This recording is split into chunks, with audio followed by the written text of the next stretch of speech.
فقہ کا دوسرا ماخذ ہے سنت۔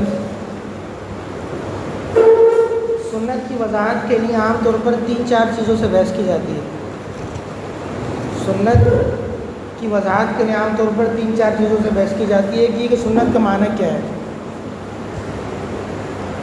دوسرا ہے کہ سنت کا اطلاق کس چیز پر ہوتا ہے، سنت کہتے کسے ہے، تیسرا ہے کہ سنت اور حدیث کے درمیان کیا فرق ہے، اور چوتھی جو گفتگو کی جاتی ہے وہ یہ ہے کہ حدیث حجت ہے یا نہیں اور اس میں کیا کلام ہے۔ تو جہاں تک سنت کے معنی کا تعلق ہے تو سنت کہتے ہیں مطلق طریقے کو، مطلق عادت کو۔ جیسے عربی میں بھی کہتے ہیں نا ھذا من سنتی، مطلب یہ اس کا طریقہ ہے، یا سنت ابیکم ابراہیم، یہ ابراہیم علیہ السلام کا طریقہ ہے۔ تو سنت کا جو معنی ہے وہ ہے طریقہ اور عادت۔ اور جہاں تک اس کے اطلاق کا تعلق ہے تو فقہا جو اس کے اطلاق کرتے ہیں نا، فقہا کے یہاں ہر چیز کا درجہ ہے، یعنی بعض چیزیں فرض ہیں، بعض چیزیں واجب ہیں، بعض چیزیں سنت ہیں، بعض مستحب ہیں، بعض مباح ہیں، بعض مکروہ تحریمی، بعض مکروہ تنزیہی۔ فقہا کے یہاں ہر چیز کی کیٹیگری ہے، ایسا نہیں ہو سکتا کہ کوئی حکم شرعی ہو اور وہ ان کیٹیگری کے علاوہ بیان کیا گیا ہو، ایسا ہوتا نہیں ہے۔ فقہا کے ایک لگا بندہ ضابطہ ہے، جو بھی حکم ہوگا وہ یا فرض ہوگا یا سنت یا واجب یا مستحب یا مباح یا مکروہ تحریمی یا مکروہ تنزیہی۔ فقہا سنت کا جس پر اطلاق کرتے ہیں وہ ہے جو فرض اور واجب کے بعد کا درجہ ہے۔ فرض اور واجب کے بعد سنت کا نمبر آتا ہے نا، اس کے بعد پھر مباح اور مستحب اور مکروہ تحریمی مکروہ تنزیہی۔ تو فقہا کے یہاں تو سنت کے اطلاق ان کے لگے بندے ضابطے کے تحت فرض اور واجب کے بعد جو درجہ آتا ہے اس پر ہوتا ہے، اور پھر اسی پر آگے گفتگو چلتی ہے کہ یہ سنت جو ہے تو سنت مؤکدہ ہے، غیر مؤکدہ ہے، سنن ہدیٰ میں سے ہے، سنن زوائد میں سے ہے، پھر وہ اسی پر بحث چلتی ہے کہ یہ سنت ہے، لیکن سنت کی تفصیل کیا ہے، سنت تاکید کے ساتھ ہے، بغیر تاکید کے ہے، سنن عادیہ میں سے ہے، سنن زوائد میں سے ہے، کیا تفصیل ہے وہ ساری اس کے بعد ہوتی ہے۔ لیکن فقہا سے ہٹ کر اگر دیکھا جائے تو سنت ایک عمومی معنی میں یہ لفظ استعمال ہوتا ہے۔ فقہا کے نزدیک ایک تو واجب اور فرض کے بعد جو درجہ ہے وہ سنت ہے، اور دوسرا فقہا کے نزدیک سنت کا تعلق آپ علیہ السلام کی ذات تک ہے، آپ علیہ السلام کی ذات تک سنت کا تعلق ہے، آپ علیہ السلام کے علاوہ کسی اور کے طریقے کو سنت نہیں کہیں گے فقہا کے نزدیک۔ جبکہ فقہا سے ہٹ کر اگر دیکھیں تو آپ علیہ السلام کے طریقے کے علاوہ کسی اور کے طریقے کو بھی سنت کہا جاتا ہے، یعنی حضرات صحابہ کے اقوال، افعال اور تقریر وغیرہ کو بھی سنت کہہ دیا جاتا ہے۔ بلکہ حضرات صحابہ سے اگر آگے بھی چلے جائیں، حضرات تابعین، حضرات اکابر، اسلاف، ان کے طریقے کو بھی سنت سے تعبیر کر دیا جاتا ہے کہ یہ ہمارے اسلاف کی سنت ہے، یا یہ حضرات صحابہ کی سنت ہے، یا حضرات تابعین کی سنت ہے۔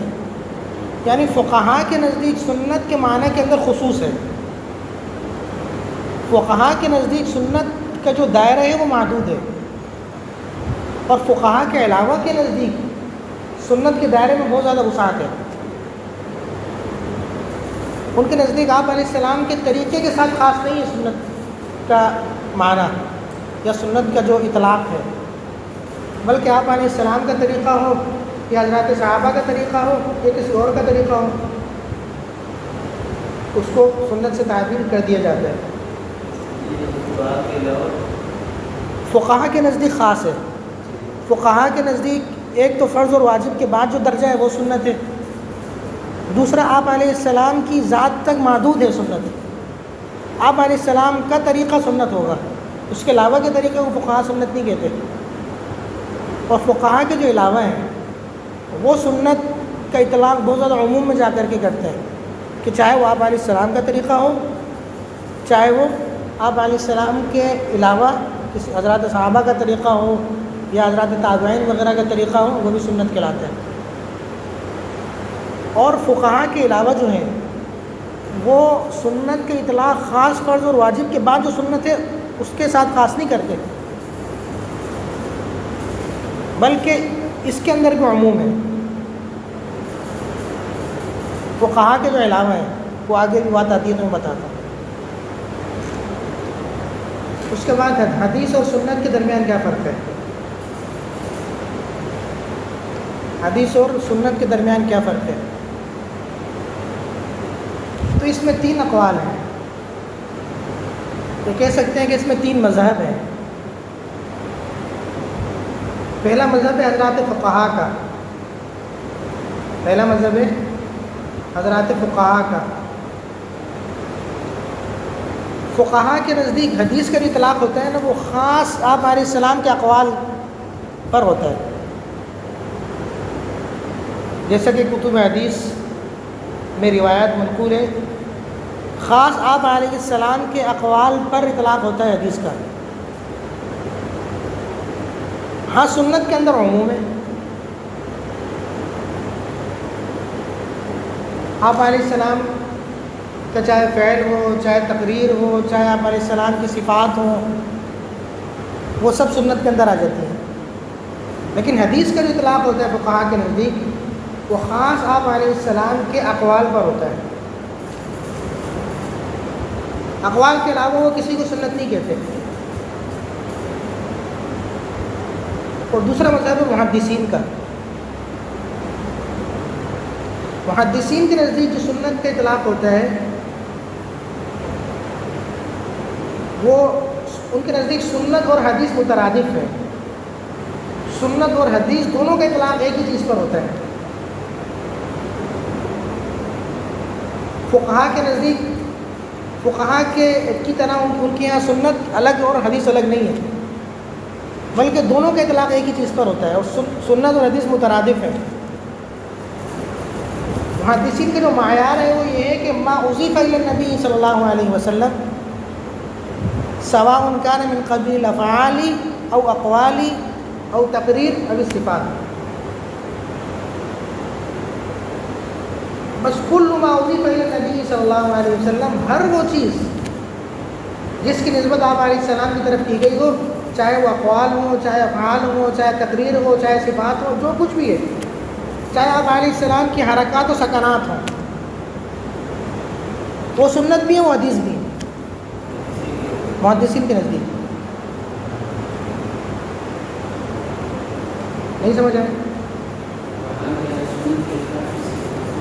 فقہا کے حدیث کا اطلاق خاص اقوال پر ہوتا ہے، اور سنت کے اندر عموم ہے، اقوال، افعال، تقریر یہ سب سنت میں آتے ہیں، اور محدثین کے یہاں دونوں مترادف ہیں۔ اور ان محدثین کا جو معیار ہے وہ معیار یہ ہے کہ کل ما اضیف الی النبی صلی اللہ علیہ وسلم سواء کان من قبیل التقریر او الاقوال او الافعال او الصفات وغیرہ، حتیٰ کہ آپ علیہ السلام کے حرکات و سکنات کو بھی وہ سنت اور حدیث سے تعبیر کرتے ہیں۔ اور تیسرا جو مذہب ہے وہ بعض حضرات کا، یعنی ایک عمومی مذہب ہے، وہ فقہا کے مذہب کا بالکل الٹ ہے۔ یہ بس مذہب من المذاہب عام، ان کا جو مذہب ہے وہ فقہا کے مذہب کا بالکل الٹ ہے، یعنی فقہا کے نزدیک حدیث خاص تھی، ان کے نزدیک سنت خاص ہے، ان کے نزدیک سنت خاص ہے، اور سنت کا اطلاق صرف اعمال پر ہوتا ہے، صرف افعال پر ہوتا ہے، یہ تیسرے مذہب کے مطابق۔ سنت کے اطلاق صرف اعمال و افعال پر ہوتا ہے، اور حدیث عام ہے، حدیث کے اطلاق سب پر ہوتا ہے، چاہے وہ اقوال ہوں، چاہے افعال ہوں، چاہے تقریر ہو، چاہے صفات ہو، سب پر ہوتا ہے۔ اس کے بعد سنت حجت ہے یا نہیں ہے؟ حجیت حدیث، حجیت سنت۔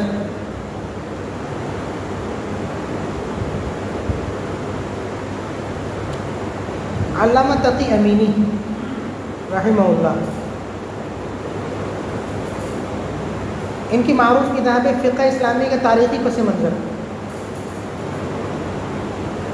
ہمارے یہاں داخل نصاب بھی ہے، اس میں حجیت حدیث پر جہاں انہوں نے کلام شروع کیا ہے وہاں انہوں نے بڑی پیاری مثال دی ہے۔ انہوں نے لکھا ہے کہ کتاب اللہ جو ہے، کتاب اللہ نقشہ تعمیر ہے۔ جب کسی چیز کی تعمیر شروع کی جاتی ہے نا، سب سے پہلے نقشہ اس کا بنتا ہے۔ کتاب اللہ کی مثال نقشہ تعمیر کی ہے۔ آپ علیہ السلام کی مثال انجینئر کی ہے، اور حدیث کی مثال، سنت کی مثال اس نقشے کے مطابق تعمیر کردہ عمارت کی ہے، اس نقشے کے مطابق تعمیر کردہ عمارت کی ہے۔ تو اللہ تعالیٰ نے کتاب اللہ بھیجی، یعنی نقشہ بھیجا، نقشے کے ساتھ انجینئر بھیجا۔ تو اگر اس انجینئر کی تعلیمات پر عمل نہیں کریں گے، اس انجینئر کی رائے کو نہیں مانیں گے، تو تعمیر بھی درست نہیں ہوگی، یعنی تعمیر بھی درست نہیں ہوگی۔ وہ انجینئر جو ہے وہ اس نقشے کے مطابق تعمیر کرے گا نا۔ اگر انجینئر کی بات کو نہ مانے تو اس نقشے کے مطابق تعمیر ہو نہیں سکے گی۔ انجینئر کی بات کو ماننا لازمی ہے۔ پتہ نہیں مثال سمجھے کہ نہیں سمجھے۔ اس کے علاوہ بھی اگر دیکھا جائے تو قرآن ایک متن ہے، قرآن متن ہے، اور حدیث اس کی تشریح ہے۔ اگر متن کو تو مانے اور حدیث کو نہ مانے، یعنی اس کی تشریح کو نہ مانے، اس کی توضیح کو نہ مانے، تو اس کا مطلب یہ ہے کہ متن سے بھی آپ فائدہ نہیں اٹھا سکتے، کیونکہ وہ تو ایک متن ہے نا، متن میں وضاحت تو نہیں ہے۔ وضاحت کرنے کے تو پیغمبر آیا ہے، اور پیغمبر نے جو وضاحت کی ہے وہ سنت ہے، وہ حدیث ہے، وہ اس کی عملی زندگی ہے۔ اگر اس کی وضاحت کو نہ مانے، اس کی عملی زندگی پر اعتبار نہ کریں، تو متن پر اعتبار نہ کرنا لازم آتا ہے۔ یعنی اگر حدیث کو نہیں مانیں گے تو متن سمجھ نہیں آئے گا۔ اسی طرح قرآن جو ہے وہ ایک کلی کتاب ہے، قرآن میں کلیات ہیں، قرآن میں اصول ہیں، جزئیات اور تشریح حدیث ہے۔ جب جزئیات واضح نہیں ہوں گی، جب تشریح واضح نہیں ہوگی تو کلی بھی سمجھ نہیں آئے گی۔ کلی تو اس وقت سمجھ آئے گی نا جب ایک کلی ہے، ایک ضابطہ ہے، ایک قاعدہ ہے، اس کی وضاحت اس وقت ہوتی ہے جب چار مثالیں آتی ہیں، جب ایک عملی طریقہ آتا ہے۔ جب آپ ان مثالوں کو ہی نہیں مانو گے، ان جزئیات کو ہی نہیں مانو گے، ان تشریحات کو ہی نہیں مانو گے، تو اس کلی کا بھی فائدہ نہیں ہوگا۔ یعنی وہ کلی تو ہوگی لیکن ایک مبہم ہوگی، اس کی وضاحت ہی نہیں ہوگی۔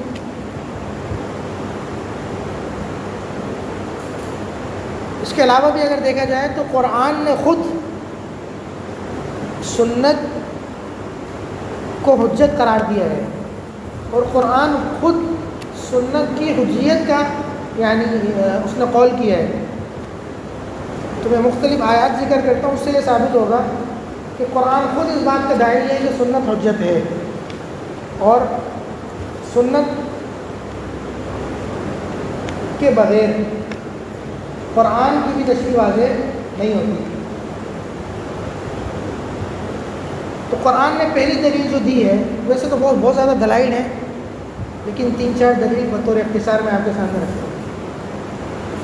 پہلی دلیل جو قرآن نے دی ہے، وَالنَّجْمِ إِذَا هَوَىٰ مَا ضَلَّ صَاحِبُكُمْ وَمَا غَوَىٰ وَمَا يَنطِقُ عَنِ الْهَوَىٰ إِنْ هُوَ إِلَّا وَحْيٌ يُوحَىٰ.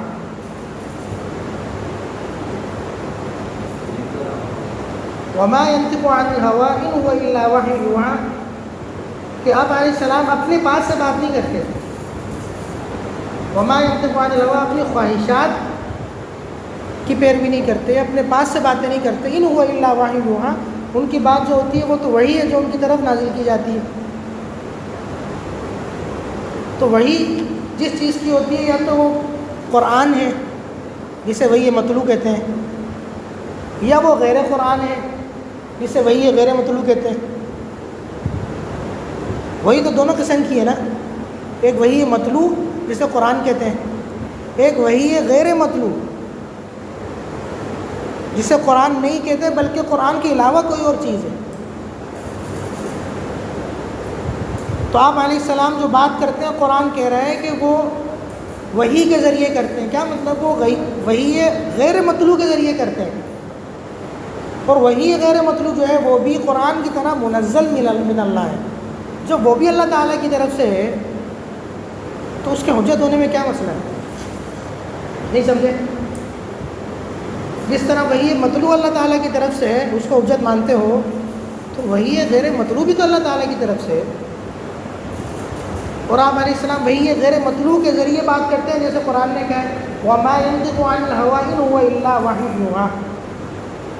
تو جب وحی غیر مطلوع کے ذریعے بات کرتے ہیں تو جس طرح وحی مطلوع اٹھ جاتے ہیں، وحی غیر مطلوع بھی اٹھ جاتے ہیں. دونوں منزل من اللہ ہے نا. سمجھ آیا کہ نہیں آیا؟ اسی طریقے سے دوسری دلیل، یا ایھا الرسول بلغ ما انزل الیک من ربک. یا ایھا الرسول بلغ ما انزل الیک من ربک، کہ اے رسول تبلیغ کیجئے ہر اس چیز کی. یہاں ماں کا جو لفظ ہے یہ عام ہے. تبلیغ کیجئے ہر اس چیز کی جو آپ کے رب کی طرف سے آپ پر نازل کی گئی. تو ہر وہ چیز جو نازل کی گئی وہ دو ہی چیزیں، یا وہی مطلوع ہے یا وہی غیر مطلوع ہے. تو اللہ تعالیٰ کی طرف سے یہ حکم ہے کہ جو چیز بھی نازل کی گئی، چاہے وہ وہی مطلوع ہو چاہے وہی غیر مطلوع ہو، اس کی تبلیغ کیجیے. تو اس کا مطلب یہ ہوا کہ وحی غیر مطلوع کی تبلیغ کا حکم اللہ تعالیٰ کی طرف سے ہے.